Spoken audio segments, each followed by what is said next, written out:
Hallelujah, praise the Lord. Hallelujah. Sana naman pong pinagpalang araw ang kaloob ng ating Panginoong Diyos sa bawat isa sa atin.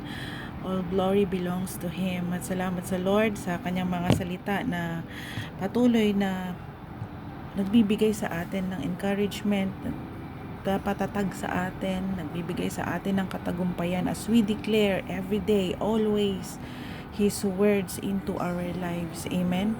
Kaya salamat sa Lord. Muli tayo ay makakapakinig ng mga encouragement sa pamamagitan ng kanyang mga salita. Tayo po muna ay manalangin. Hallelujah. Lord, maraming salamat, Panginoong Diyos. Hallelujah. You are the King of glory, our King of kings. You never fail, O Lord God. At Lord God, sa patuloy, Lord, na pananampalataya namin sa iyo, Lord God, na andun yung pagbibigay mo sa amin ng kalakasan, Lord Jesus. Truly, Lord, if we trust in you, Lord God, more than anything pa yung pagkakaloob mo po sa amin. Marami man kaming mga pagsubok, Lord, na dumadating sa buhay, but Lord, you are greater than anything na nararanasan po namin, Panginoon. That's why, Lord God, as we come into your presence today, Lord God, patuloy na kami nagpapalinis, Lord. Hallelujah. Sa yung mga buhos mo po, Lord God, ang yung napakapangyarihang banal na dugo to cleanse us, Lord. And Lord, forgive our iniquities, Panginoon. Even, Lord, kung may mga doubt kami sa mga salita mo, Lord, forgive us, O God. And now is the time for us, Lord, na magpatuloy, Panginoon, hallelujah, sa aming pananampalataya sa iyong mga salita, O Lord God. Muli, Panginoon, maraming salamat, O Lord God, hallelujah. Sa iyo lamang ang papuri, pagsamba, pagdakila, Lord God, in Jesus' name. Amen. So mga kapatid, hallelujah, tayo po ay dadakong muli sa pananalangin kasi alam ko, ako't naniniwala na prayer is so much powerful. Amen. And through our prayers na andon yung communication natin sa Lord, through our prayers nangungusap ang Panginoong Diyos sa buhay natin, through our prayers na strengthen yung faith at saka yung focus natin sa ating Panginoon. Amen po ba? Nandun na mas lalo tayong lumalakas dahil sa ating pananalangin. At ito pagkatawag ng lahat ng nilalang. Sabi nga niya sa Thessalonians, hindi ba, na pray unceasingly. Diba? Dapat continuous yun kasi in prayer doon natin maririnig na nangungusap ang Panginoong Diyos sa atin, even yung mga instructions niya. So sa araw na ito na kailangan lagi tayong sensitive dun sa promptings ng Holy Spirit sa buhay natin. Amen. Maging lifestyle na natin yung maging mapanalanginin. Amen. So, kung tingnan natin sa buhay ni David na he was always alert and sensitive dun sa promptings ng Holy Spirit sa kanyang buhay. Kaya kung tingnan natin sa 2 Samuel chapter 5 verse 23 to 24, sabi doon, "Therefore David inquired of the Lord, and he said, You shall not go up." Sabi ng Lord sa kanya, kasi nagtanong si David, sabi ng Panginoon sa kanya, "You shall not go up, circle around behind them and come upon them in front of the mulberry trees. And it shall be, when you hear the sound of marching in the tops of the mulberry trees, then you shall advance quickly. For then the Lord will go out before you to strike the camp of the Philistines." Ito kasi yung time na si David nag-start na siya na mag-conquer ng land. So narinig ito ng mga Philistines. That's why hinanap nila they search David. Pero nung narinig ni David na pinaghahanap siya ng mga Philistines, he prayed unto the Lord. Sabi niya, he inquired unto the Lord. Kaya ang sabi ng Lord sa kanya, "You shall not go up." Huwag ka munang pumunta doon. Sabi niya, "Circle around behind them and come upon them in front of the mulberry trees." Amen. So mga kapatid, ang pananalangin po natin it's not just merely a plea. It is a powerful call to action that aligns us with God's will and empowers us to act with courage and purpose. Amen po.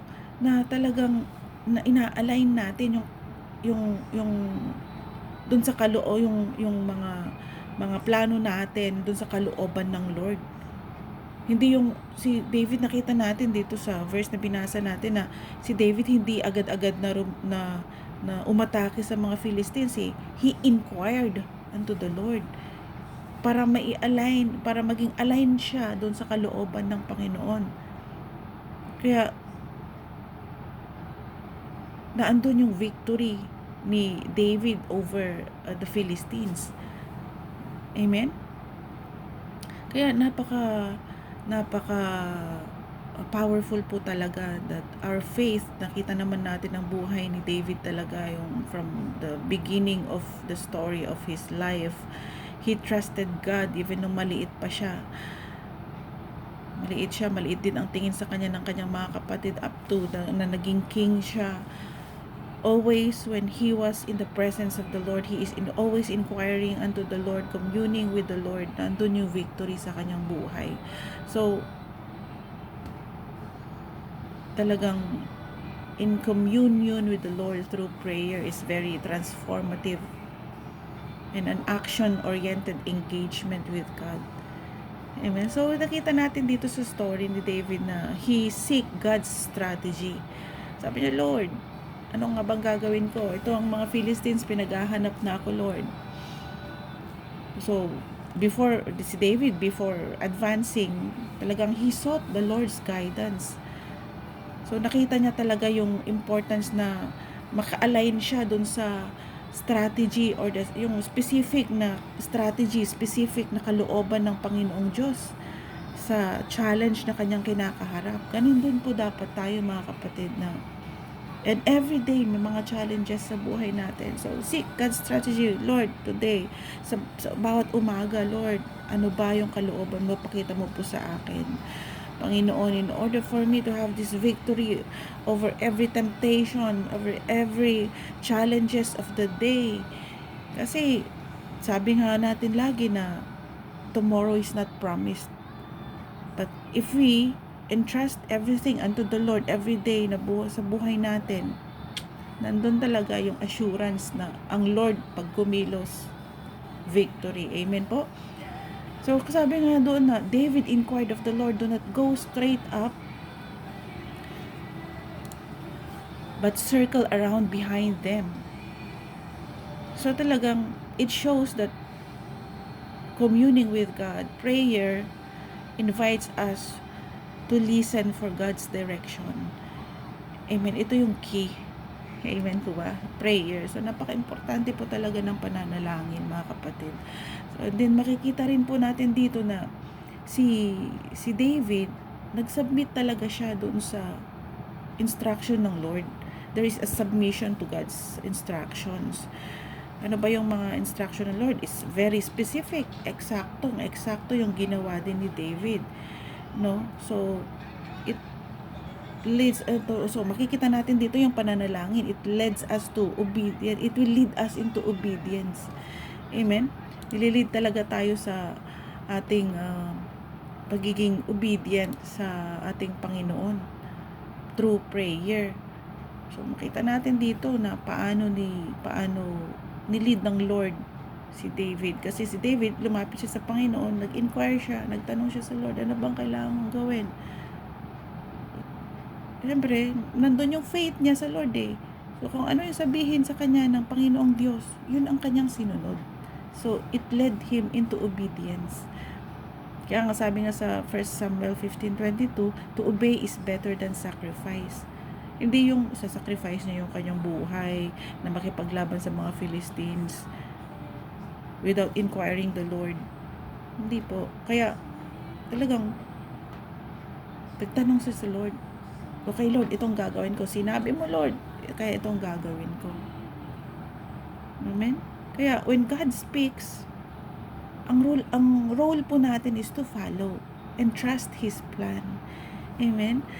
Yun lamang po yung key sa buhay natin sa araw-araw eh. Amen? And also, we need to stand in God's schedule. Because yung timing ng Lord, perfect yan eh. And it is the central of victory. Central to victory. Kaya tayo nagkakaroon tayo ng katagumpayan sa buhay natin kung sinusunod natin yung perfect timing ng Lord. Sabi ng Lord, wait for the Lord, be strong and take heart. sa Psalm 27:14. Kaya si David, sa 2 Samuel na binasa natin, he waited for the sound in the trees before acting sa mulberry tree. So talaga ini-illustrate dito na patience is required. Amen. Patience talaga is required sa buhay natin. Na we need to be standing firm sa timing ng Lord. Amen. And also, kailangan natin ma-sense yung steering ng Lord and how God stirred in our lives. So, doon sa story, makita natin na the sound of marching signaled God's readiness to act. Amen. Nandun talaga yung pag naging sensitive tayo, maririnig din natin lahat. Maging yung mga plano ng kaaway. Through prayer po yan, nalalaman natin kung ano yung mga pinaplano ng kaaway sa buhay natin. So, naging sensitive tayo, maging sa pamamagitan din ng mga panalangin natin, nagiging sensitive tayo sa mga instruction ng Lord. So, nagkakaroon tayo ng, nakakatch natin yung mga opportunities na ipinagkakaloob ng Lord sa atin. Kaya sabi nga sa Isaiah 55:6, seek the Lord while He may be found. Call upon Him while He is near. Talaga we need to seek God always. Amen? And we need to seize yung moment, yung timing ng Lord, that sacred moment. Kasi yung nakita natin dito na yung quick response ni David dun sa sinabi ng Lord sa kanya, it led him to victory. Kaya when God calls us to pray, it is an urgent moment sa buhay natin. We are sensitive enough to hear the voice of the Lord na or maging yung promptings ng Holy Spirit sa atin, that is an urgency. There is an urgency na kailangan natin manalangin. Amen? Kaya sabi sa Ephesians 5:16 na ini-encourage tayo na make the most of every opportunity na pinagkakaloob ng Lord sa atin, na yung mga moment, yung mga perfect timing ng Lord, yung mga right timing ng Lord, kailangan mag-respond tayo. Pag sinabi ng Lord, bend on your knees, manalangin ka. Hindi man natin alam kung ano yung sinasabi ng Lord na ipagpanalangin natin, but the Holy Spirit will lead us kung ano yung mga ipagpapanalangin natin. Amen. Kaya lagi tayo na we need to stay diligent in supplication. Amen. Kasi makita natin dito, David's success was rooted in a life of prayerful diligence. Kaya nga sabi sa 1 Thessalonians 5:17, pray without ceasing. Maging persistent. Amen. Yung heartfelt prayer. Amen. Kaya paano hindi tayo mai-strengthen dun sa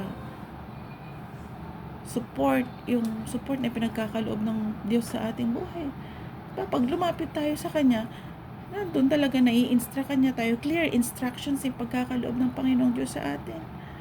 Amen? Kaya nandun yung strength, may strengthen tayo.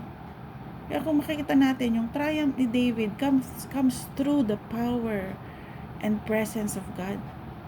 Kaya sabi nga niya sa Psalm 46:1, God is our refuge and strength and ever-present help in trouble. Ever-present help. Di po yan nawawala. Libre po yan, mga kapatid. Kailangan lang natin na draw near to Him. Amen? Lumapit sa Kanya sa pananalangin, sa prayer and fasting po natin. If we really have that faith. Amen? And also our faith are strengthened through our prayer. It also brings us the courage for the daily battles we are facing. Na nandun yung assurance talaga ng Panginoong Diyos na hindi niya tayo pababayaan. I will never leave you nor forsake you. Sabi nga niya, di ba? There is this assurance of God's unfailing support. More than pa doon sa ine-expect natin na gagawin ng Lord. Amen po ba? So let us all be encouraged to always seek the presence of the Lord. Sabi nga, seek ye first the kingdom of God and His righteousness, In all these things shall be added unto you. Mga kapatid, ito paniniwala ko po dito sa verse na ito, no, na if we really seek the Lord, we are already filled.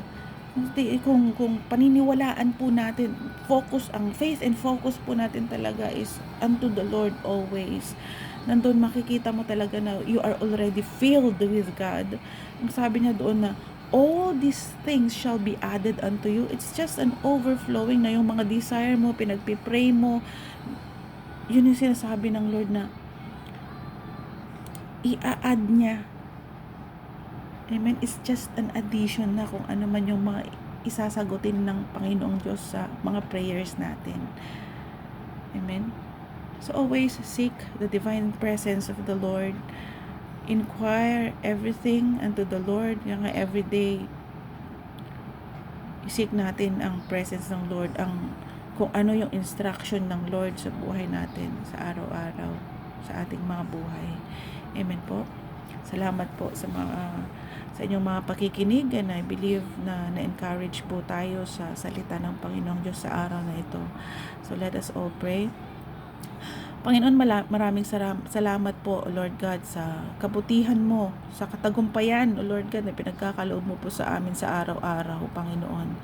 Lord, hallelujah, dalangin namin na that your divine presence, O Lord God, hallelujah, will always be upon us, Panginoon. And Lord, we ask the Holy Spirit, Lord, na to always give us, Lord, the understanding, and also, Lord, give us, Lord, yung sensitivity, maging sensitive kami, Lord, that you are always with us, Lord, hallelujah, in our lives, na sa bawat araw na aming mga buhay, we will always declare that you are with us.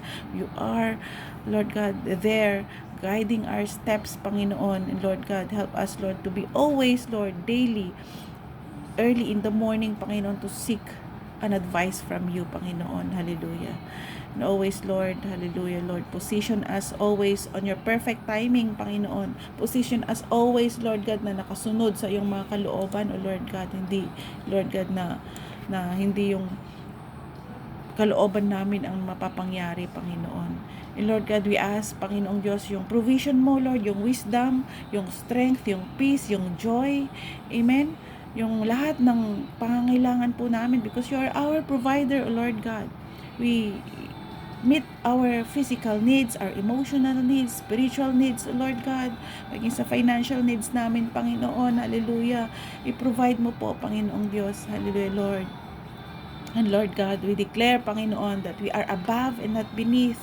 O Lord God, we are the head and not the tail, Panginoon. And every day, Lord, every morning as we wake up, Panginoon, we declare that, Lord Jesus, hallelujah, yung mga kaloob mo po sa amin, Panginoong Diyos, na baluti, the armor of God, Lord, sinusuot po namin, Panginoon, that, Lord, hallelujah, we will have that victory, a real and true victory, Panginoon Diyos, at the end of the day. Magpapasalamat kami, Panginoon, hallelujah, sa katapatan mo, Lord God, at sa iyong mga pangako sa aming mga buhay, Lord God. Always, Lord, dalangin namin to awaken us, awaken our hearts, our lives, our soul in prayer, Panginoon. And Lord, strengthen our faith, Lord God, and give us always, Lord God, a focus that is always looking unto you, Jesus, the author and finisher of our faith, Lord. Maraming salamat, Panginoon. Hallelujah. We declare empowerment of our spirit, Panginoong Diyos. Hallelujah. Inspire us always to pray and draw closer unto you, Lord. Maraming salamat, Panginoon. Hallelujah. Hallelujah. Napakabuti mo, Panginoong Diyos. We declare, Lord, daily victory in our lives, Lord God. Hallelujah. Na we are more than stronger. We are stronger than any temptation, Panginoon. Hallelujah, Lord God. Salamat, Panginoon. Hallelujah.